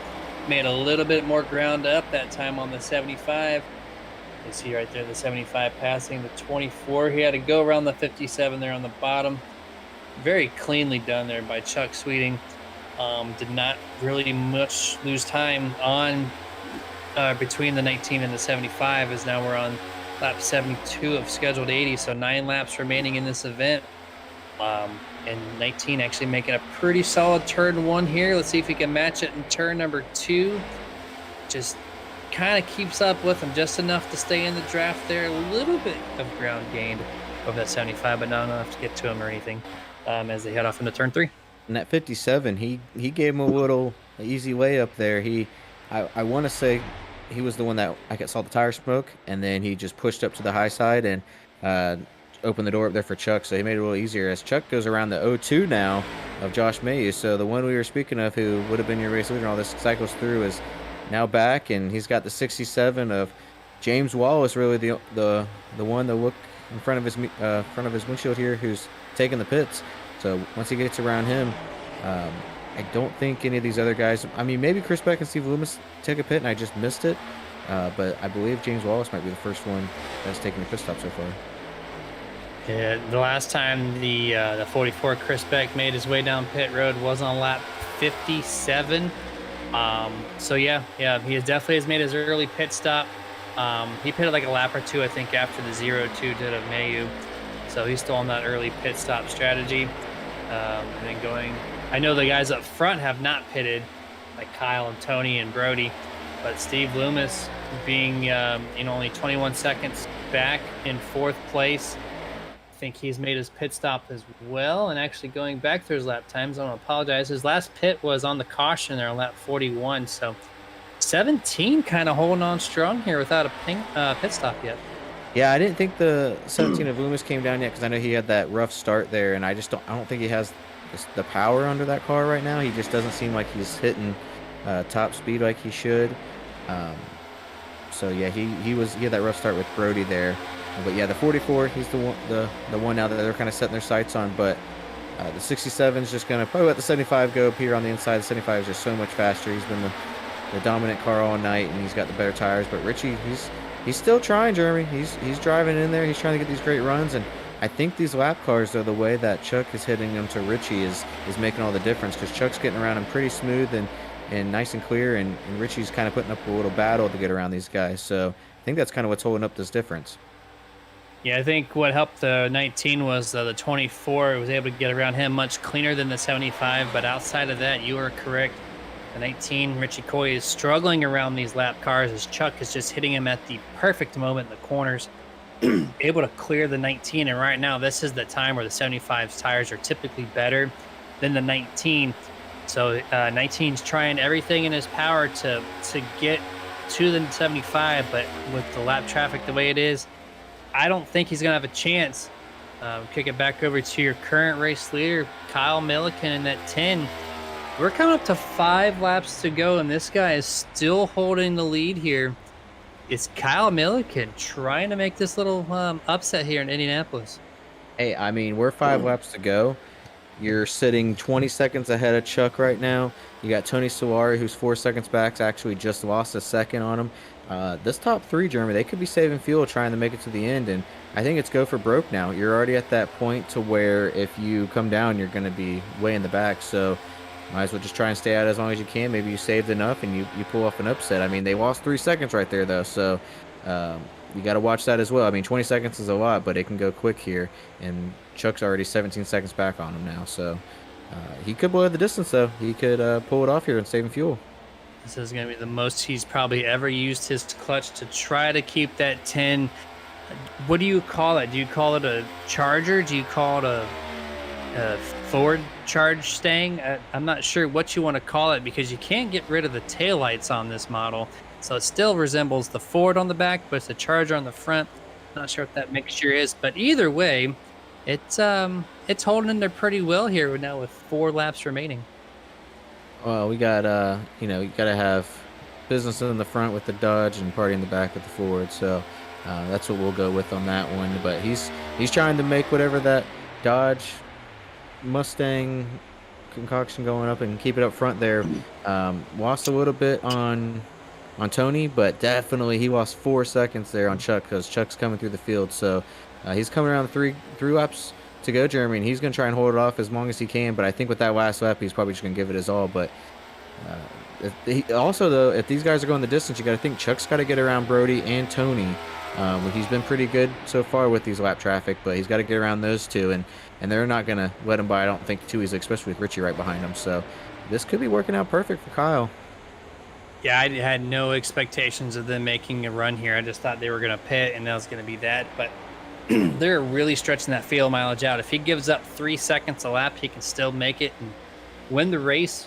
And as long as he doesn't, do anything wrong. When you're trying to clutch it around the track as much as you are here at Indianapolis to save as much gas, sometimes you might miss your mark on the corners. Sometimes you just, you time things wrong and you use up more gas than what you should. So you have to play a great deal of concentration to get yourself the maximum fuel saved here. It's not just hold down the clutch and turn. because you're used to the gearing slowing you down through the corner, but when you just use the clutch, you have nothing really slowing you down other than air resistance. So it plays a huge deal into how you enter these corners. But Chuck and Kyle are now on the same straightaway, and you see that 11 just cannot do it anymore. He's going to come to the surface of his crew. That's going to bring Mr. Sweeting up to third place, only 4 seconds back of Brody Hanna, which he should be at him at any moment. Under 10 seconds now separates Kyle from Chuck. Honestly, I think Kyle is. I mean, we're 2 laps to go. He's going to come around here with 1 lap to go. He's got. I'm looking right now, the rear chase on Kyle's view, and you can see Chuck back there. But I mean, he is going. He's going 150 down turn 3 and 4 there. So he is slow on the pace compared to these other guys. You see Chuck. He's going about 160. So he's 10 miles an hour difference, coming off about 150 as well. But if he can keep this fuel in there, Jeremy, I think he's going to pull it off. And if that's the case, Brody as well. I mean, that's God. If it turns out this way, just Chuck Sweeting dominating this race, and then having the fuel mileage kind of take over. It looks like, but we got 1 lap to go. Not done yet. 1 lap to go. Presented by Mach1 Performance. We have 2 corners remaining for Kyle Milliken, who comes into 2022B, his first race of the season. And it looks like he's going to pull off this massive upset. Brody Hanna about to get passed up by the Chuck Sweeting, but I think the 10 has it. If he clutches the rest of the way, I do believe he's got this thing locked up. Surprisingly, he's going to come through here with just under a 40 laps run on this tank of fuel. And this number 10, Kyle Milliken, just going to coast the rest of the way, and he will make it. Surprise victory upset for the number 10, Kyle Milliken, here at Indianapolis Motor Speedway. And Brody trying to throw a block there on Chuck Sweeting as they're coming off a 4, but didn't make it happen. They touched a little bit, and he might have ran out of fuel the way that he was slowing off there as they were coming off a 4, but was still able to take home top 3 there for Brody Hanna. So going a lap down, coming down pit road to finishing on the podium. Not too bad. I want to know what kind of fuel tank that Charger Mustang hybrid has in store in that car for sure. Able to go the distance when the number 11 thought that he could have done the same thing with the same strategy, just could not do it. So the clutching definitely was more effective for that 10 as he just kind of comes here in his first race of the season, take home the checkered flag. And I think he's out of fuel, Ken, as he is just coasting really slowly now to turn 3. Runs out literally right after the lap is over. Yeah, as he was going into turn 1, he mentioned that he was running out of fuel, and I think Brody was running out as he was coming off a 4 because he lost a bunch of speed there, and Chuck made a good run on him, and Brody's sitting on the backstretch, going about 50 miles an hour, just like you see Kyle up here. So won't be able to do a celebration burnout, but that's okay. You got the win. That's all that matters. Upsetting for Chuck. I hate to see it dominating like that, but hey, this is racing. This is what happens. So, being upset, first race of the season, comes home as a winner.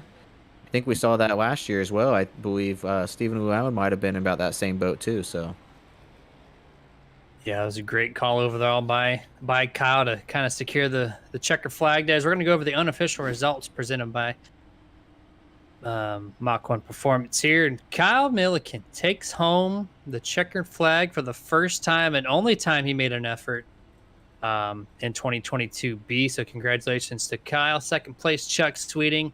Third place, Brody Hanna. Fourth place, you're going to find Richie Coy. Fifth, James Wallace, who comes back and gets back-to-back top 5. So good job on that 67. Sixth place, you're going to find Chris Beck. Seventh, Stephen Lou Allen. Eighth place, Ryan Hedrick. Ninth, Joshua Johnson. And to round out tonight's top 10, Brian Dublé. And coming home in 11th is going to be Josh Mayu. 12th is Wayne Grossi. 13th, oh so close to a podium, Tony Solari. 14th is Steve Loomis. 15th is going to be your first car, 9 laps down, Chad Lane, who was bad fast but got some trouble early. 16th is going to be Wayne Allen. 17th is Gil Gawk. Nice to see him back at the track. And round out 18th, and number 18 is Brian Bliss. And that's going to bring the end of that and start the Martin Sports post-race show, of course, by Martin Sports. So we can talk to these drivers and see what their thoughts were at this 2.5-mile Indianapolis circuit. Still waiting for Chuck Sweeting to come out. I don't believe you were able to talk to him last time. This time, hopefully, we can get a word with him. It's a new Discord here, so I got a couple guys that are a little not up to date on that, but that's perfectly fine. If we get to talk to him, great. If not, we'll see him next week. But I think we have third place, Mr. Brody Hannum, who I would imagine is thrilled to be here and finishing in third place after back-to-back pit road incidences with the stewards. Mr. Brody Hannum, you got a copy? Yeah, I do. I don't know if thrilled would be how to describe it, but okay, go ahead. I mean, due to the circumstances that you had catching that caution at the absolute worst time, able to get back on the lead lap virtue to a caution, and then somehow able to save all the gas you could to barely squeak out your teammate there, Mr. Richie Coy, to bring it home in third place. So, strategy or not, man, congratulations on getting to the podium finish. Talk us through your race in particular. I think you call that luck, is what you say there. But yeah, so the car was terrible, uh, pretty much all night, and so I got loose off four. I was like, well, I'm coming to the pits. I'm going to try to work on it under green, and I think by me speeding into the pits, I beat the commitment line, but I got a speeding penalty. So so I didn't Okay. get penalized for entering a closed pit. I got penalized for speeding. So then everybody was slow under caution. I only lost one lap by doing so, and then got the lucky dog. And getting the lucky dog when I did, I had a lap more fuel because I pitted a lap later than everybody. So it was just a very adventurous night. I was trying to save fuel there at the end, and then I saw Chuck and those guys coming, so I tried to step it up, and then it dropped again. So it just, yeah. And this car, man, jeez. I feel like every time I talk to you about this car, it's on a podium finish, though. But yeah, you answered the questions I had because I saw you that Hornet's nest there coming off of four, and you dipped down. I was like, he looked like he got loose, and he's just like, let me bring it down, or maybe it was scheduled. But yeah, worst timing, and we were wondering if that extra little lap there kind of got you by. But it sounds like that was the case tonight. So overall, even though you don't like the car too much, it gives back to you a lot on the podium finish. So. Yeah, I gave up on the car. That's why I was coming to pit road. It was so bad. Yeah, all three of us were struggling. Our teammates, we were just. It was it it was good for 10 laps, and then it was like a light switch. It was just undrivable, and we were just falling like a rock. So we made some adjustments, got it tightened up. It was better, but of course that last run I was running half throttle anyway, so I didn't really know how bad it was. Well, for all the situation that happened, barely beaten out, for the virtue of you coming down pit road a little faster than what you should have. I mean, still at the end of the day, you got home third place, no matter how bad the car was. So whatever it takes to get the job done, you typically find it like Kenny said with the next gen, not your favorite, obviously, but somehow you find podium more times than not with it. So to that alone, just congratulations on having a roadmap of a race and still able to bring it home in third. Of course, as always, the floor is yours, man. Who would you like to thank? Well, thanks, guys. Yeah, after the rebound from last week's nightmare, I guess it's pretty good. But anyway, I do want to thank you guys for doing the broadcast for sure, for covering the Cup Series. It's always, well, we'll call it entertaining. We want to say congratulations to Kyle too for grabbing that win, saving enough fuel there. That was pretty cool. He was practicing with us some the other night, so it looks like it paid off. I got to thank all the guys in the league. They did a great job tonight. Only I think 2 cautions, so everybody did a good job. The car's a handful. I know it is. I saw it. I felt it. So everybody, good job there. And thanks everybody for watching, you guys as well. So of course, thanks to teammates. Thanks to Richie for working on the setup. We had a little something to go with, but we had to do a little tweaking. But anyway, yeah, third place, that'll work. Absolutely, man. Appreciate all the words to everybody out there. Go ahead and celebrate with Richie and Tony there on your pretty crazy third place finish. Yeah, thanks. I don't get to talk to you guys that much anymore, so good to talk to you. Hey, likewise, man. Well, maybe we'll see you next Monday. And that was Brody Hanna, finisher of third place tonight through a roadmap of as that's probably the best way I'm going to put it. All the ups and downs. It's like a roller coaster in a way, but he was able to bring home third. Still don't see Chuck Sweeting, so we're going to talk to this guy, this stranger, if you will. First time we've seen him, and the first time we're going to bring him up here for a victory post race interview. Mr. Kyle, do you have a copy? Hey, Jeremy. Kyle, congratulations. Completely unexpected for someone to run almost half the race in one tank of fuel. It must be something with that hybrid there. First and foremost, congratulations, of course. And I gotta ask a first side question. What do you call that? Is it a Charger Mustang? Is there a specific name you have for this thing? Charge staying. I don't know. Gotcha, man. Whatever it was, whatever it is, congratulations with it. What was your strategy coming in? We haven't seen you here before, so of course, with a new set of eyes and a new car, and it's a completely different. It's an open book essentially to see what you have in store for FTSR. I heard Brody said you had a little bit of practice the other night with these guys and decided to race tonight, and it definitely paid off. So, just walk us through your night overall and what kind of preparations you did for tonight's race. Yeah, it was first run with the guys, so I planned on just kind of stroking to just get to the end because I'm new. And after the test, I thought I had a decent car, but once the practice started, the handling just wasn't where I wanted it, and I figured I was maybe 7th, 8th place car, and I'd just get to the end and just worked on the handling and traffic basically, and it kind of hurt me on the straights. People kind of get away from me on the straights, but I'd get them back in the corners, and on the long run, I think that paid off. And then, yeah, I knew, I think it was 75. We were neck and neck there that second stint, but I knew I probably wasn't getting them on the long run, so I just started saving fuel, and I think I ran out going into turn 1 after a checker there. Yeah, perfect timing on the fuel run there. Perfect strategy for it. And it seemed earlier in those little green flag runs that we had that your car was coming in a little bit more in the later part of that run as you were picking off some people before we came down for pit stop. So do you say before on those short runs that we had that it was a little bit better in the longer part of that run? Or is it just kind of as the race went on a little bit more and more it got better?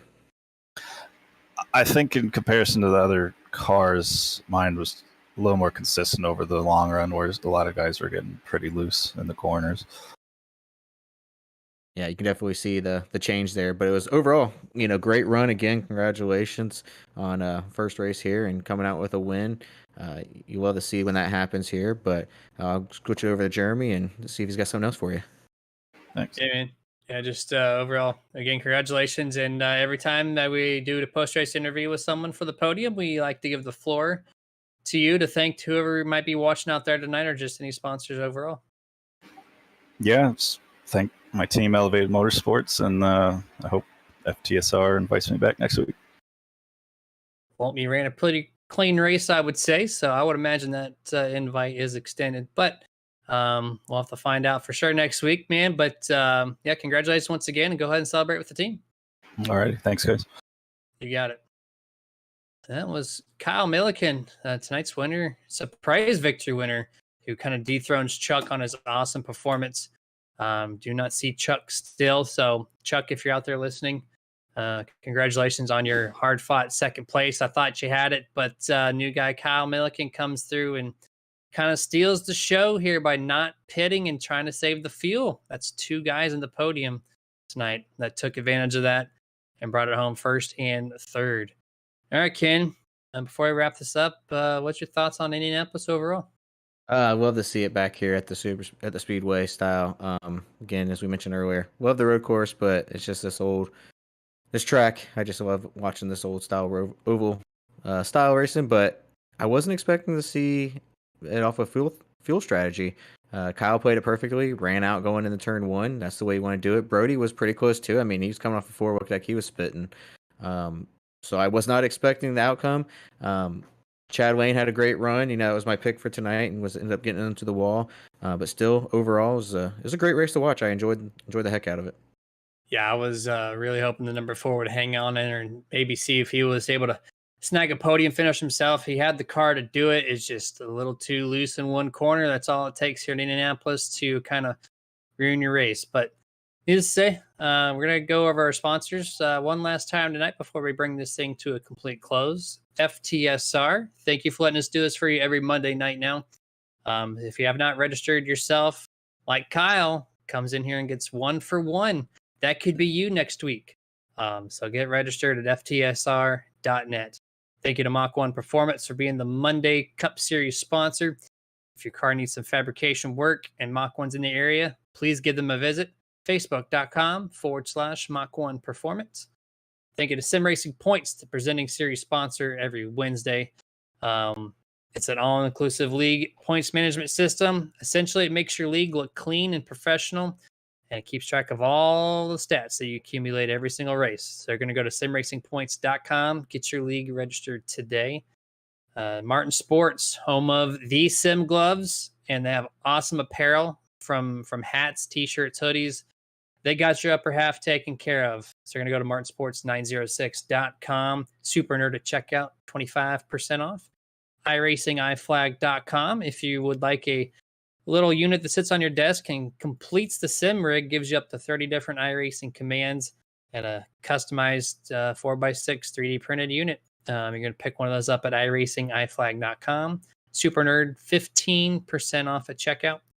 And thank you to the Butt Kicker for being the audio enhancement partner for the Nerditudes. So if you're looking to kind of make your sim rig feel like it's at the track, this product is the one to go for, especially that Gamer 2 unit. So thebuttkicker.com, purchase one of those and use Nerd TV at checkout for 20% off. Thank you to Moonlight Speed Concepts. We're at moonlightspeed.com. It's your official paved partner for the Nerditudes. So if you're looking for some wins on the asphalt oval side, this is your place to go, moonlightspeed.com. And think of the housespeed.us, same deal, but on dirt. You guys got your back on anything dirt oval related. Once again, housespeed.us. And then lastly, Nerd Focus, the Think Drink. If you're going to purchase one of these, which highly recommend you doing so, you're going to use that Super Nerd at checkout for 10% off. And this is going to bring us to a close here. Wednesdays are now temporarily on the back burner, so we're going to catch you guys all the way at next Monday. These guys have 4 races left to tackle for the championship, including the ending, which is ending at Daytona. So it should be a pretty crazy last schedule here to see what these guys can't do to reclaim a championship. See if they can knock off Chuck or Richie, as these guys have been dominant all season long. But until next Monday, have a good one, and make sure to always get your nerd on. Later, nerds.